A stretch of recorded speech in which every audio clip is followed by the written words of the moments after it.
Hello there, and welcome to my work equity as well as wellness project I have completed over the course of this summer semester.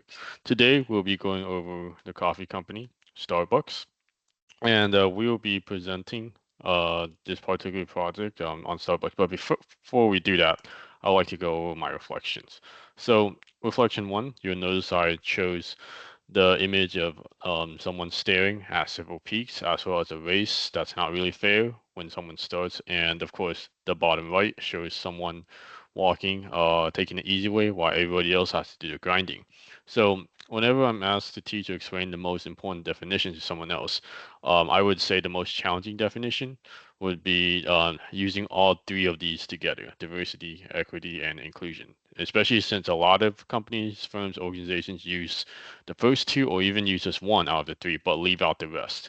All three of them have to be together in order to work together. They have to be unified. Any definition alone will not stand out. And of course, you can see a lot of it.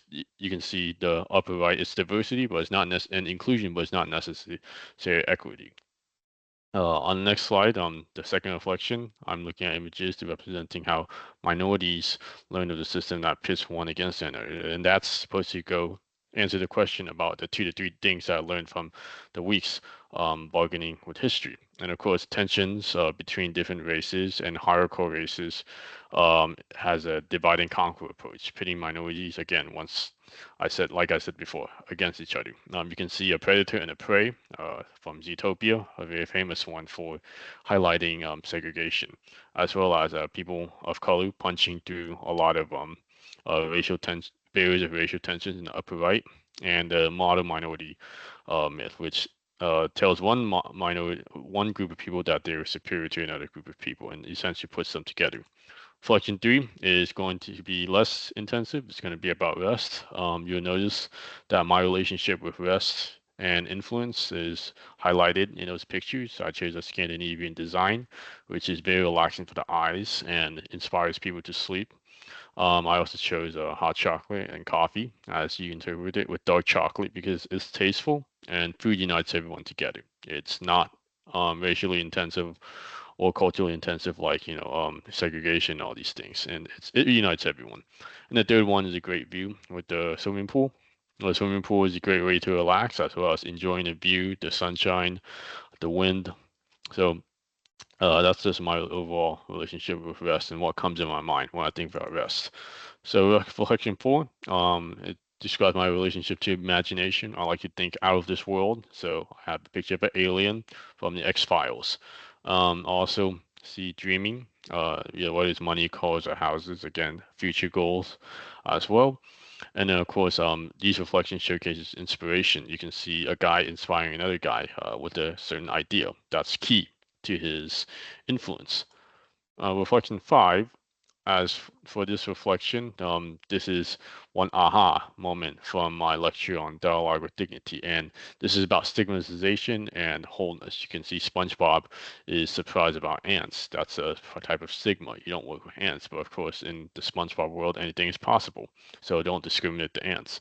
And of course, wholeness is a big one. You can see the man shaking hands with women, and of course, as for who is better, that's a representation of how wholeness should not be reflected. And as for reflection number six, these images come to my head when it comes down to lecture on grief. You do have to level the playing field, and of course, Blue Eye Daisy assume everybody starts on equal footing. That is not the case, as you have seen it with an uneven playing field. Reflection number seven, for this one, emotional value is very important.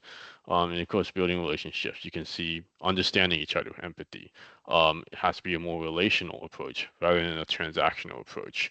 And I believe the DAEIJR framework more accurately reflects this. As again, relationships are built on a non-contractual and non-transactional approach. So we're going to be covering Starbucks for the coffee company. So the approach, again, for these two images, when it comes to bridging people across differences, you can see the hands work together as a team and unite each other. This is used to find common ground. And of course, while teamwork does lead to conflicts, it does also help individuals learn a lot, especially when it comes to several languages advertising the same products. And of course, stages assessments. This involves awareness, compliance, tactical integrated, and sustainability stages.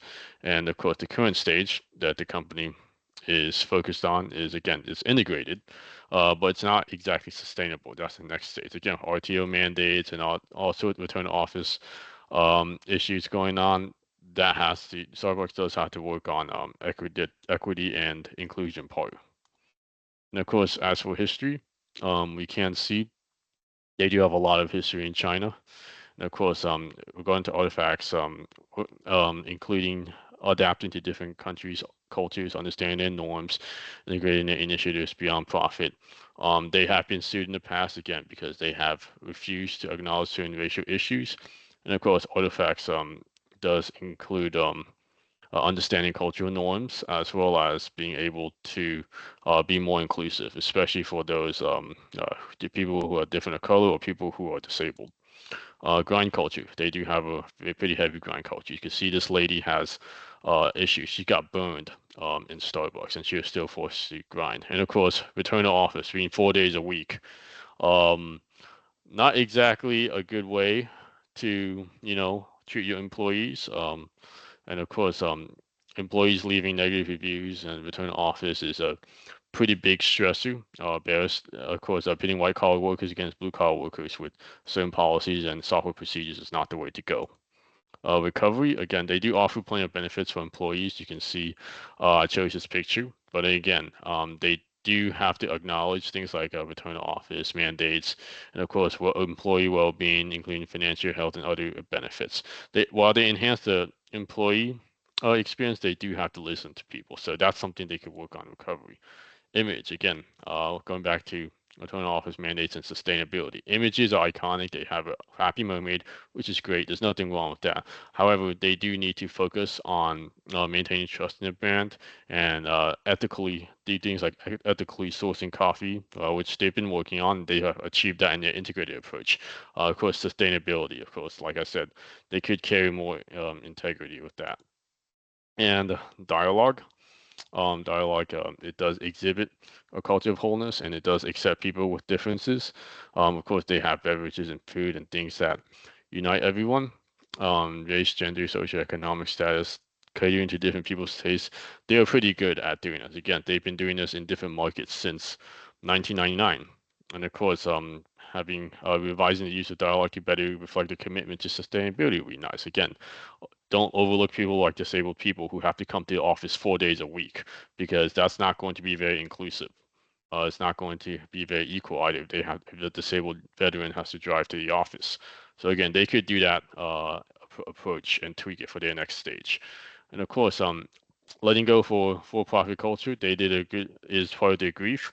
I believe this is essentially again they have to lower their price points. They have to work on several areas, especially when they're competing against Luckin Coffee and other competitors. Time is another resource, as again they need to say as consumers they don't like waiting. They rather order on the fly rather than wait in lines. And of course, return to office mandates. Again, waiting times could be short if people weren't too busy commuting, parking, and trying to fight for office space. This would also help a lot. And of course, evaluation to empathy. This they do again. They have to look at the perception of inclusion on a 7-item Gartner Inclusion Index as well. The long run is really what matters the most. That being said, this is my works cited page, and I'm in 10 minutes, so I'll stop recording.